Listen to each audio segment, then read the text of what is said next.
I'm gonna be honest. Before we play this clip, I didn't like his answer. We role played with Tausch yesterday of how we thought Mark Murphy might answer the question that you're about to hear, and Tausch kind of nailed it. Frankly, that this idea of how much less connection there is between the fans and the organization, and how this idea of, well, we're owned by the fans, they don't see it as we need to be held to a higher standard because we're the only team that's owned by the fans. It was an interesting back and forth, and Jesse has the audio. He cut it up for me, which I really appreciate him doing that extra work. Here is one of the topics that we discussed with Mark Murphy. This is me asking these questions and Mark Murphy responding and us going back and forth. This all started as a conversation. I don't want to be long-winded, but that's kind of my signature.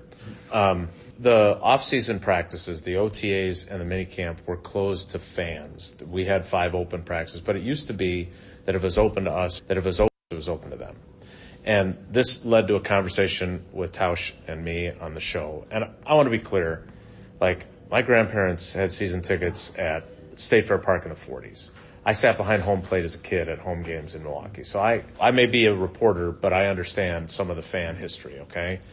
But it led to a conversation. We had a bunch of fans who chimed in, and I feel like our show does have some value to you guys of knowing what fans are thinking. And it was pointed out that there's no more draft party, no more fan fest, the off-season practices are closed, there's fewer and fewer training camp practices, there is a practice in Cincinnati. I'm just wondering, so much of what this organization is based on being owned by the fans and being owned by the community. And yes, you have the Hall of Fame, and yes, you have tours. But is this a balancing act for you guys to figure out ways to keep your fans engaged or feeling like they have more of an investment than just, I buy my jerseys at the team store and I bought my stock? Like, I'm just wondering, because there were a lot of fans who kind of took the off-season practices and extrapolated it out to, it's just one of many things that we don't get to see anymore. And I'm just wondering if this is something you guys think about or talk about, and if that is a concern.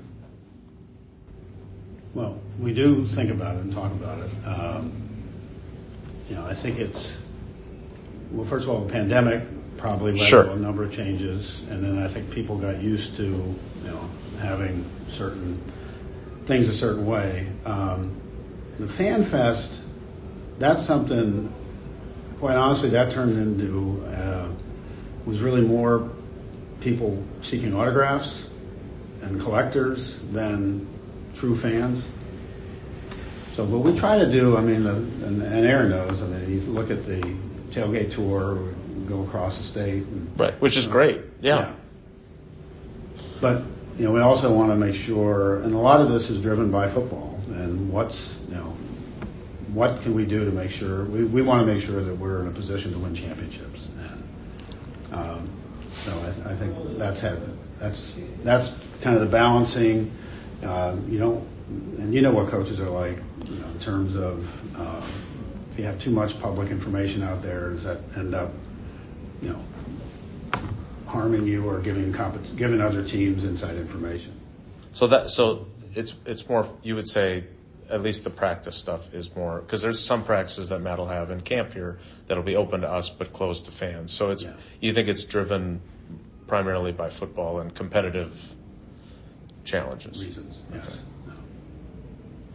Do you get complaints about that, or has this come as news to you that I would say this? No, periodically we'll get letters from people.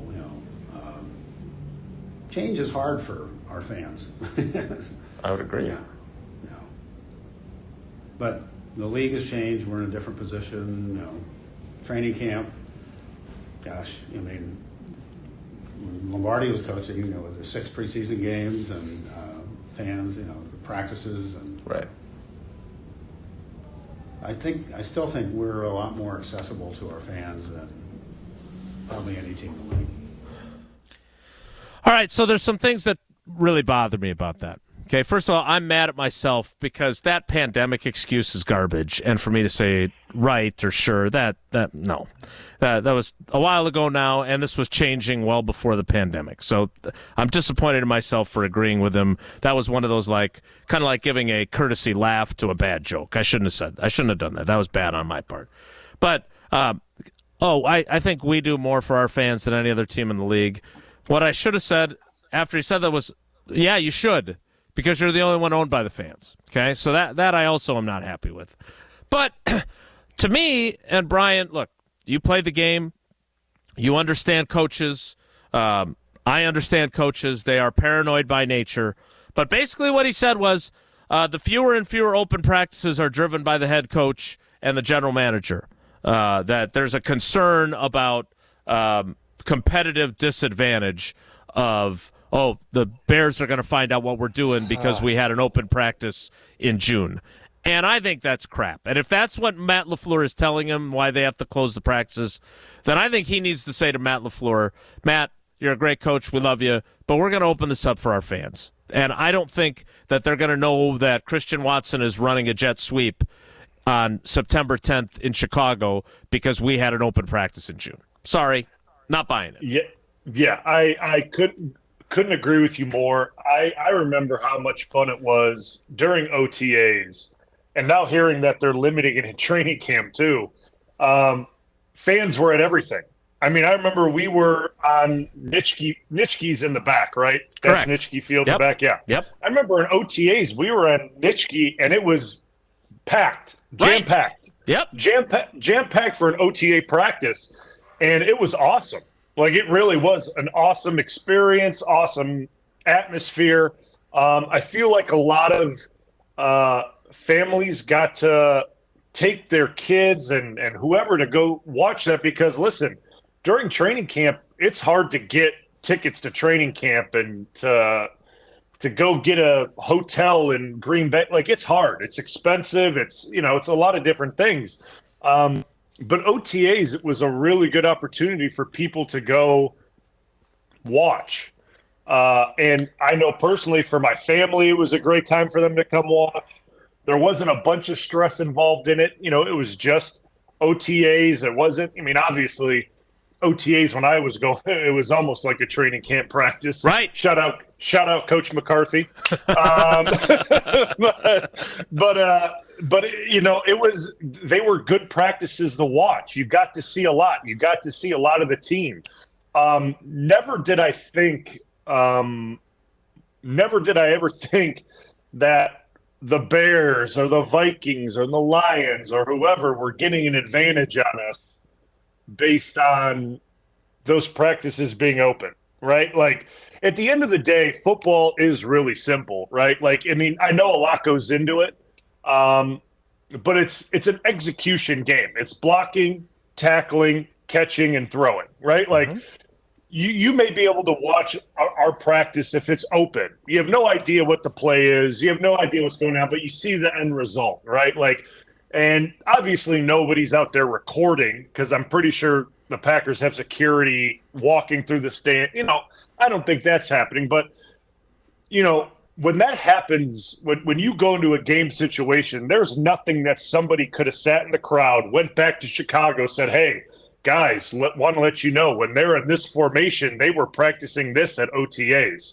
Make sure you're ready for it. It's just not happening, right? Like, and then even if they did know, right, it comes back to blocking, tackling, catching, and throwing the football. So, like, it's execution.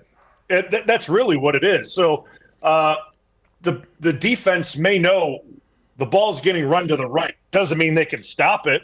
They may know it's going there because at the end of the day, it is a man-on-man sport, and someone's going to win, someone's going to lose. And it's like that every single play. It's a team game, but it's an individual game. And if one individual doesn't win the matchup, the play can get ruined for offense or defense. It has nothing to do with an open practice maybe showing too much. Now, there may be a little insecurity because of the quarterback situation, and if people saw if Jordan maybe wasn't having a great OTA or wasn't having a good camp, there maybe be some chatter among fans, which maybe the team doesn't want, right? Like, I can understand it from that point of view, but at the same time, I look at it on the flip side that you want the fans to see him. You want them to be excited about him. You want the chatter to build. You want that buildup of, hey, I can't wait to see this guy week 1. I cannot wait. He's looking good. He's moving around really well and this and that. The team looks great. So I'm kind of torn on it because I just don't think that closing those practices does anything. I just really don't, right? Like, I understand it from a standpoint, and I know you may not like this, Jason, but like when we're in season, right? And, we're going through a practice and then it's closed to media at a certain point. Right. Yep. Like I understand that because at the end of the day, your guy's job is to report, right? Like, that is the job. So if you guys are watching a practice and we're going through actual game planning and you guys are seeing something, you're reporting it by nature. Well, right? and That's the way it goes. Well, I would argue this though, and here's a great example. There was a year with McCarthy and Dom where you were gonna come out. I think you opened with I think it was 14, and you were coming back from the ACL, but you guys were gonna open defensively with a 4-man front. And it was going to be a big surprise, right? And it was in training camp. And Dom and Mike asked us, hey, look, this is schematic. Can you not report on this because we want to surprise the Seahawks? And we all agreed. We're like, yeah, sure, no problem. Right? Yeah, not a big deal. And I would say that if you did that during the season, I think most of us as beat writers, because we're the only ones that are in there, right? The TV folks aren't going to be filming practice then. I get that. But it would be, I think we could be trusted. I don't blame them for not trusting me, but I would say they could trust me. They just can't because they're paranoid. The thing that happened in 19, and I want to talk about this next, because this is the one spot where I can understand some level of paranoia. And it ticked off your old quarterback, Aaron Rodgers, about this. But you were part of these practices. And we'll talk more about Murphy in the 10 o'clock hour. But there's one instance where I would acknowledge that I'm cool with the paranoia and not wanting to show anyone anything. And I will explain that with Brian and see what he thinks next. It's Wilde and Tausch.